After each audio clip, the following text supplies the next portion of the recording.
27 sentyabr Anım günü ilə əlaqədar Azərbaycan Respublikasının Baş naziri Əli Əsədov, Prezident Administrasiyasının rəhbəri Samir Nuriyev, Milli Məclisin sədri Sahibə Qafarova, digər dövlət və hökumət rəsmiləri Bakıdakı Zəfər Parkında olublar. Dövlət və hökumət rəsmiləri xatirə daşının önünə gül dəstələr düzərək şəhidlərin əziz xatirəsini ehtiramlanıblar.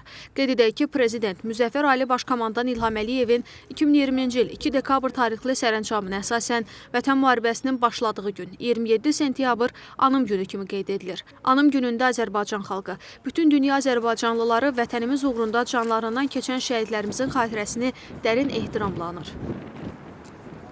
Bu Anım günü 27 sentyabr Zəfər tarixinə gedən yolun başlanğıcıdır və 44 günlük 2-ci Qarabağ savaşı Azərbaycan tarixində, Azərbaycanlıların həyatında ən yadda qalan anlardan, günlərdən biridir və əlbəttə ki, Azərbaycanın ərazi bütövlüyünü təmin etmək, Azərbaycan oğullarının şücaətin, qəhrəmanlığını görmək bütün dünyaya sübut olundu və vətəni, torpağı sevmək, vətəni, torpağı qorumaq necə olur və bu öz canları ilə, öz qanları ilə vətən oğulları bu torpağımızı qorudu. Müzəffər Ali Başkomandanın rəhbərliyi ilə, Azərbaycan ordusu gücü qüdrəti ilə, Azərbaycan xalqının dəstəyi ilə bu dəmir yumruq oldular, düşmənə sarsız zərbə vurdular və ərazilərimizi işğaldan azad edildilər. Mən bütün şəhidlərimizin müqəddəs ruhları qarşısında baş əyirəm. Müzəffər Ali Başkomandanın qarşısında baş əyirəm ki, Azərbaycan tarixində qəhrəmanlıq nümunəsini ortaya qoydular və Azərbaycan bütün ərazilərində suveren hüquqları bərpa olundu, üç rəngli bayrağımız dalğalandı. 27 sentyabrda Azərbaycan ordusu əks hücuma keçərək ən birinci növbədə xalqımızın birliyini nümayiş etdirdi.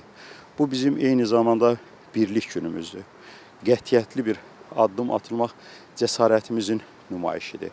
Özümüzə, ordumuza inamımızın bir qətiyyətli günüdür.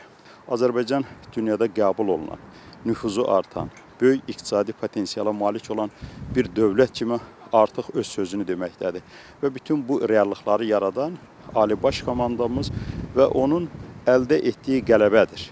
Və bir daha 27 sentyabr günü münasibətilə şəhidlərimizə Allahdan rəhim diləyir və qazilərimizə can sağlığı arzulayır.